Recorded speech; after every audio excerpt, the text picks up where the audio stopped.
Chamberlain taking on Micah Naisbet. Once again, I'm Connor Halliday alongside Mr. Danny Missing. And I'm looking forward to this. I like those fighters that look right long and rangy and they've got the typical MMA build. Yeah. Now let's see if he can Connor use looking this. like the taller guy tonight. Straight in on the takedown is Micah. Beautiful takedown by Micah, but you could see he tried to establish his range with a teep straight off the bat. Now let's see what Chamberlain's got on the ground. Absolutely no messing about with that takedown. Micah looks like a man possessed right now. Yeah. Keeping strong top control here. We've got Connor Chamberlain on the bottom. Yeah. A lot taller than Micah. And he's just playing predominantly defensive game right now.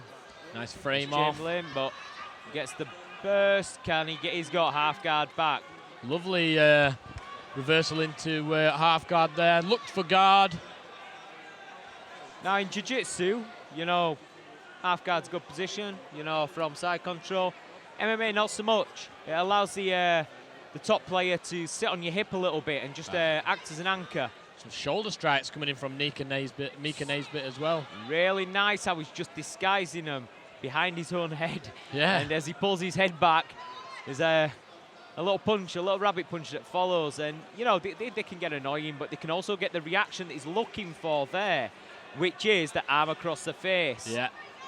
That can always lead to a head and arm choke. Yeah, he's kind of setting traps with his strikes rather than trying to finish the fight with it. He's trying to set Connor into doing something that he doesn't actually want to do. Some big strikes to the body, knees to the body.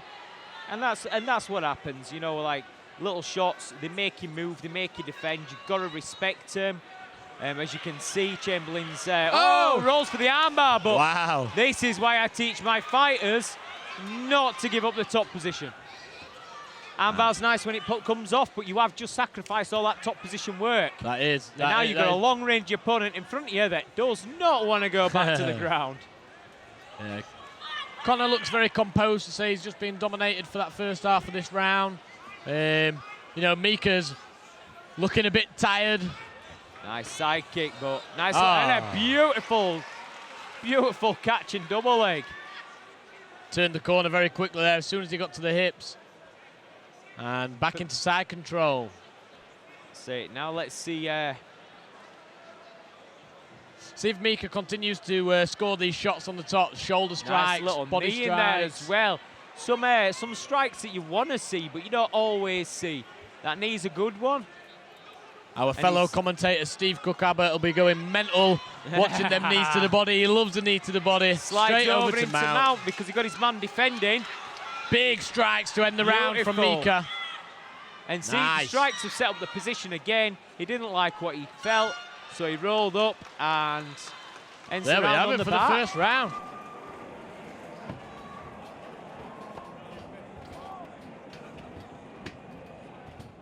And very strong round for Micah there, ending on the back as well, which ultimately the most dominant position.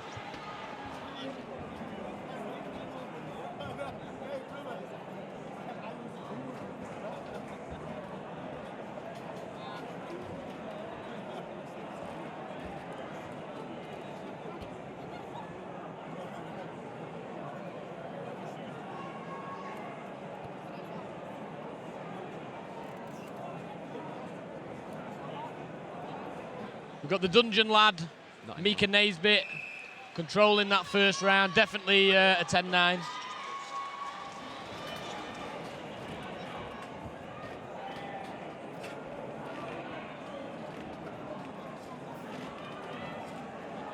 But we're going back into round number 2. Referee Rich Belcher is getting us started. Again, Connor Chamberlain in the red corner with the yellow RDX gloves. Micah Naisbet in the white gloves in the blue corner. And off we go. Let's see if the wrestling pays dividends this round.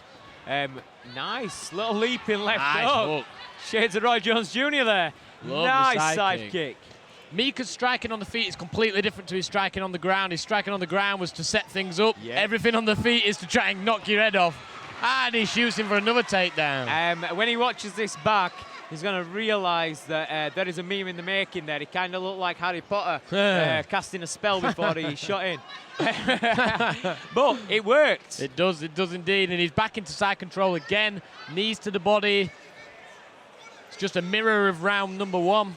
Yeah, and I don't know what's going to work here. He's trying something different, but he's kind of isolating his own arms on the bottom. He's Chamberlain right now.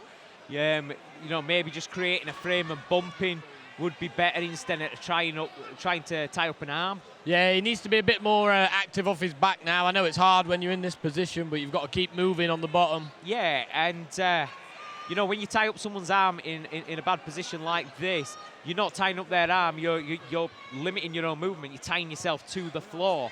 You know, if someone's holding my arm and I've got him in side control, hold my arm all you want. You know, it's nice beautiful, nice knees again. Straight back over to mount. Micah's not rushing either. He's sitting inside control for a little bit, landing some strikes, then going to mount. Whereas a lot of people tend to, as soon as they get side control, the boom, straight trying to get mount, and then they lose position. And those knees are serving a purpose. You know, when you've got the range guy like that, they can always use your legs to stop the transition to mount. And what's happening is Micah's throwing those knees and he's getting the guy's hips to move. When the guys get hips move and his legs are down, he's stepping over into mount, and he's done it twice now. So definitely something that and he's having success with and that he works on clearly. He's very rough and tough on the ground, is Micah, rubbing the forehead into the chin of Conor Chamberlain. Some nasty stuff on the bottom, but it works. It does. It works. It does. And he's just making you know, you're in an uncomfortable. Ooh, nice right hand there by Micah. And I like to see this level of maturity from a young fighter where he's picking his shots. You know, you see back in day 2 when he set up and just, you know, throw a flurry of punches. Go hell for leather, big strike. That there, you felt that through the bottom of the cage, folks. That was, he bounced his head off the floor and you don't want to take too many of that. And a hammer fist again from Micah Naisbet. Looking to step over, rolling for the triangle. And changes to the armbar. That is extended. Not good. Wow. Is he going to step over? He needs to step his other foot over. And how did he survive Conor Chamberlain? That? Wow. I feel like almighty Barnsley Metrodome, nobody gets armbarred because everyone just gets out of them. The last show, before the lockdowns, there was about 3 of them that happened. That's it. Stop drilling armbars, folks, if you're fighting here. So that is Micah Naisbet up 2 rounds. For sure. You'd like, well, I say for sure, like but we've so. had some razor-thin decisions tonight that have kind of, you know, gone a little different to public perception. Yeah. So I'd like to say that Micah's up for 2 rounds, but my word, that transition to the triangle, straight through to the armbar, and that was on, folks. From our vantage point, we could see Chamberlain's face. He was grimacing. But he managed to do what was necessary, dig down deep, step over the back, and we've got a round 3. We do, and Conor Chamberlain needs to pull something out of the bag now, I think. You know, Micah's taken control far too early in the rounds for Conor to get going. And as the rangier man, it's a bit more difficult for him to stop them takedowns. Yeah. And, you know, neither of these lads are out of shape, so, you know, it wears you down, does this wrestling. It wears you down, you know, it makes you feel like you're treading through treacle, but when you're conditioned like that, it's nothing you aren't seen in the gym. No, definitely not, and straight back in on the takedown is Micah, and he gets it once again straight into side control. And the story here is Chamberlain just has not been able to make the adjustments. You're at a disadvantage going against a smaller man with a lower centre of gravity in a wrestling exchange anyway. Especially one that knows what he's doing. Yeah. And he's not been able to drop his level. He's a very upright striker. The takedown's been there all day.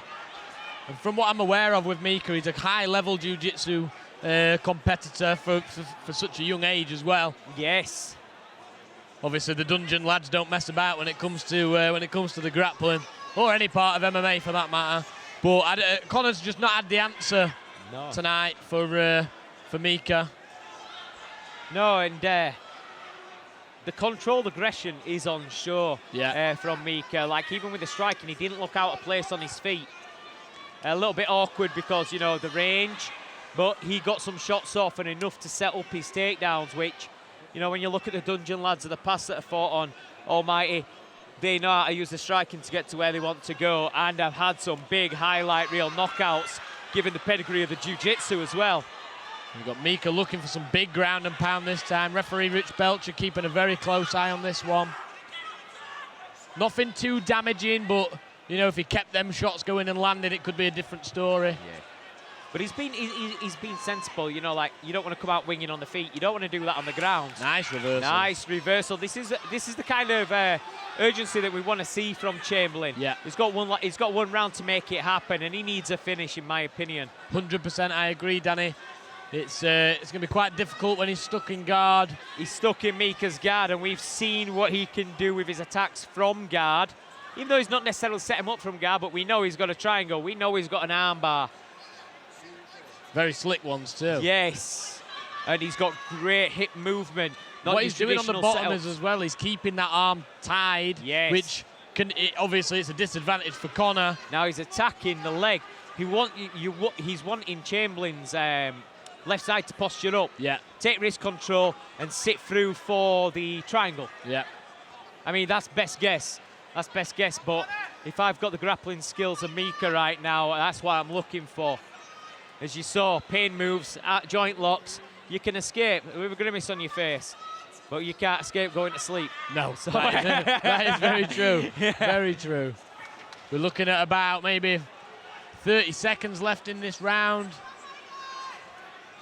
And it's been a 10 better seconds, you were wrong. It's been a better round for Conor. It has. Just not quite enough.